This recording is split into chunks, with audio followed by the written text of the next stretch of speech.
Assalamualaikum warahmatullahi wabarakatuh. Kami kelompok 14 akan mempresentasikan manajemen operasi dan produksi. Nama anggota kelompok kami yaitu Diva Tarbiana, Suci Ramawati, dan dengan saya sendiri Renaldi Fernando. Sebagian besar produk yang diproduksi untuk melayani konsumen dapat diklasifikasikan sebagai 1. Produk kenyamanan. Produk kenyamanan tersedia luas bagi konsumen, sering dibeli dan mudah diakses. Susu, koran, soda, permen karet adalah contoh produk kenyamanan. Produk belanja. Produk belanja berbeda dari produk kenyamanan karena tidak sering dibeli. Sebelum membeli barang belanjaan, konsumen biasanya berbelanja dan membandingkan kualitas dan harga produk pesaing. Furnitur dan peralatan rumah tangga adalah contoh produk belanja. 3. Produk khusus. Produk lain adalah sekumpulan produk atau layanan terkait yang ditawarkan oleh satu perusahaan. Misalnya, Cok Diet, Diet Cok, Caffeine Free Diet Cok, dan Spirit adalah sebagian dari satu lini produk di The Company, Coca-Cola, Pepsi, Pepsi, Mountain Dew, dan Allsport. Semuanya adalah bagian dari satu lini produk di Pepsi Corp. Mengidentifikasi pasar sasaran.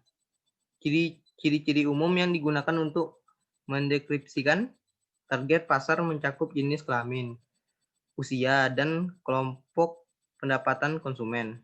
Misalnya, target pasar sepeda motor trail mungkin laki-laki di bawah 30 tahun, sedangkan target pasar untuk kapal pesiar 3 bulan mungkin laki-laki atau perempuan kaya di atas usia 50 tahun.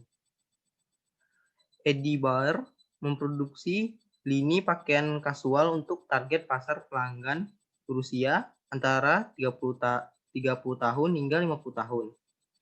Sedangkan Carter memproduksi pakaian untuk bayi. Fungsi produksi dan operasi. 4 fungsi terpenting dalam fungsi produksi dan operasi adalah 1. Proses.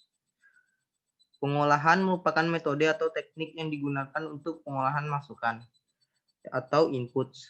2. Jasa-jasa penunjang merupakan sarana yang berupa pengorganisasian yang perlu untuk penetapan teknik dan metode yang akan dijalankan sehingga proses pengolahan dapat dilaksanakan secara efektif dan efisien. 3. Perencanaan merupakan penetapan keterkaitan dan pengorganisasian dari kegiatan produksi dan operasi yang akan dilakukan dalam satu dasar waktu atau periode tertentu. 4. Pengendalian atau pengawasan merupakan fungsi untuk menjamin terlaksananya kegiatan sesuai dengan yang direncanakan. Sehingga maksud dan tujuan untuk penggunaan dan pengolahan masukan atau input pada kenyataan dapat dilaksanakan. Sebagian besar produk mengalami siklus hidup produk atau serangkaian fase umum selama masa pakaiannya. Keputusan pemasaran yang dibuat tentang produk tertentu dapat dipengaruhi oleh fase siklus yang berlaku. Siklus hidup produk umumnya memiliki 4 fase khusus. Yang pertama, pengantar. Kedua, pertumbuhan. Ketiga, kematangan. Keempat, menurun. Sistem produksi dan operasi. Secara garis besar, transformasi produksi dapat diklasifikasikan. Transformasi fabrikasi yaitu suatu transformasi yang bersifat diskrit dan menghasilkan produk nyata. Suatu transformasi dikatakan bersifat diskrit bila antara suatu operasi dan operasi yang lain dapat dibedakan jelas, seperti dijumpai pada pabrik mobil. Misalnya, transformasi proses yaitu suatu transformasi yang bersifat kontinu, di mana di antara operasi yang satu dengan operasi yang lain kurang dapat dibedakan secara nyata, seperti dijumpai pada pabrik pupuk dan semen. Misalnya, transformasi jasa yaitu suatu transformasi yang tidak mengubah secara fisik masukan menjadi keluaran. Dalam hal ini, secara fisik, keluaran akan sama dengan masukan. Namun, transformasi jenis ini akan meningkatkan nilai masukannya. Misalnya pada perusahaan angkutan, sistem transformasi jasa sering disebut sebagai sistem operasi. Faktor yang mempengaruhi besar dan kecilnya target pasar. Yang pertama ada demografi. Total permintaan untuk produk atau jasa tertentu bergantung pada demografi atau karakteristik populasi manusia atau segmen populasi tertentu. Yang kedua ada geografi. Perusahaan menargetkan ban salju ke negara bagian utara dan papan selancar di pantai timur dan barat Amerika Serikat. Selera juga dipengaruhi oleh geografi. Permintaan makanan pedas lebih tinggi di negara bagian barat daya daripada di negara bagian lain. Faktor-faktor ekonomi. Ketika kondisi ekonomi berubah, begitu pula preferensi konsumen.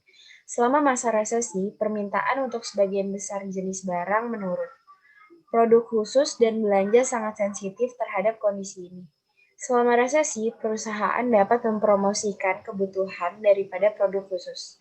Selain itu, harga mereka mungkin lebih kompetitif. Ketika ekonomi menjadi lebih kuat, perusahaan memiliki lebih banyak fleksibilitas untuk menaikkan harga dan juga dapat mempromosikan produk khusus lebih dari kebutuhan.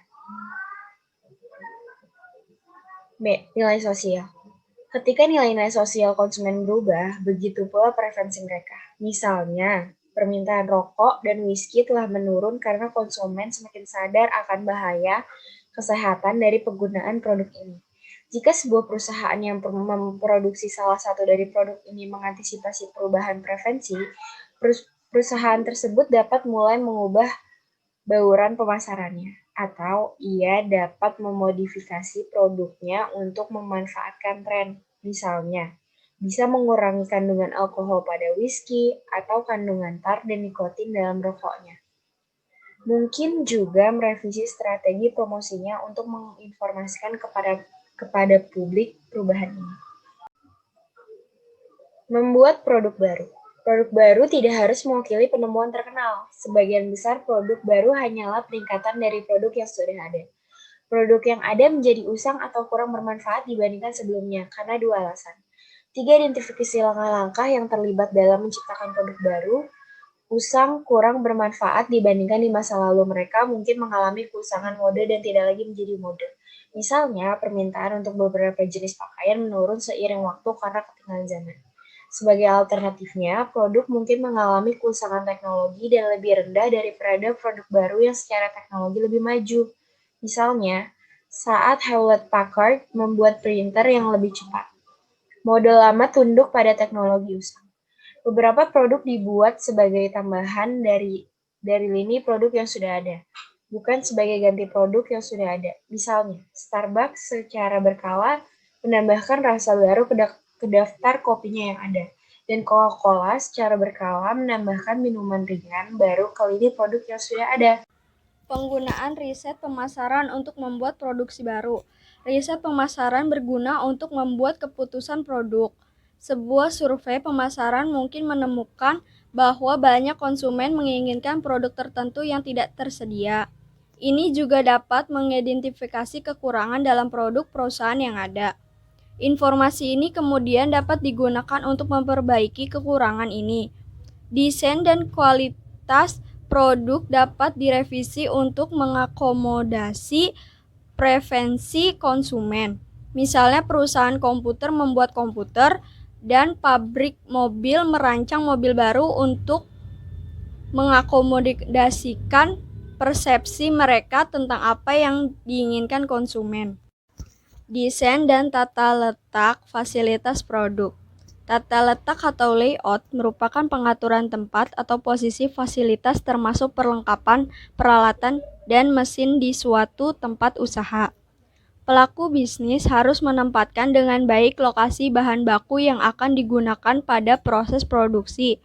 Demikian juga dengan lokasi peralatan yang akan digunakan untuk mentransformasi bahan baku sampai menjadi barang jadi, serta tempat menyimpan barang jadi yang siap dijual layout pabrik. Sebelum pelaku bisnis memilih jenis layout tertentu, harus dipertimbangkan beberapa hal yang terkait dengan layout, yaitu 1. Sehubung dengan efisien biaya angkut, maka layout antar perlengkap yang digunakan harus berdekatan. 2. Layout yang baik akan menjunjung arus informasi antar bagian dapat berjalan secara lancar. 3. Layout memperhatikan tata ruang agar terciptanya lingkungan kerja yang kondusif. 4. Penerangan cukup menjamin kesehatan dan keselamatan kerja karyawan. 5. Beberapa jenis peralatan tertentu memungkinkan untuk dapat dipindahkan dengan tujuan lebih memudahkan karyawan bertugas dan terhindar dari kejenuhan selama melaksanakan tugas di tempat kerja. Jenis atau macam layout dibagi menjadi 3, yaitu A. Tata letak produk atau garis atau produk atau line layout. Yang B. Tata letak proses atau fungsional atau proses atau fungsional layout. C. Tata letak kelompok atau group layout. Setelah perencanaan proses, produksi, dan penentuan tata letak terbaik, manajer produksi perusahaan mulai menerapkan rencana produksi. Kegiatan ini meliputi 1. Memutuskan apakah akan membuat, memiliki, atau menyewa komponen. Yang kedua, memilih pemasok material terbaik. Yang ketiga, mengendalikan inventaris agar jumlah persediaan cukup namun tidak terlalu banyak. Sekian dari kelompok 14. Terima kasih sudah menonton.